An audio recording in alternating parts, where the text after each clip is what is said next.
Hello, my name's Charlotte Thomas. I'm a consultant surgeon at the Royal Gwent Hospital. I just wanted a moment of your time just to talk about a worrying trend that we've seen here at the hospital over the past couple of weeks. Whilst we're really grateful to everyone that is staying at home and keeping themselves safe, we've now seen a number of patients who have been admitted to the hospital with abdominal pain who have been suffering at home for a week or two before seeing anybody with their symptoms.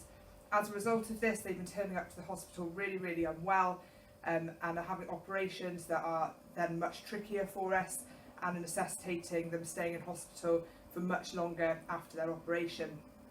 Whilst I appreciate that it's a really worrying time for patients that are coming to the hospital, I just wanted to reassure you that we are here, we're waiting to see you. We've designated clean non-COVID areas where you can be seen really rapidly by a senior consultant surgeon, have any tests that you might need done really quickly and be discharged home if appropriate, or be admitted for any treatment that you may need. We'd just be really grateful, rather than staying at home and suffering in silence, that you did either ring 111, see your GP, or come in via the emergency department to see a surgeon if you're suffering with severe abdominal pain.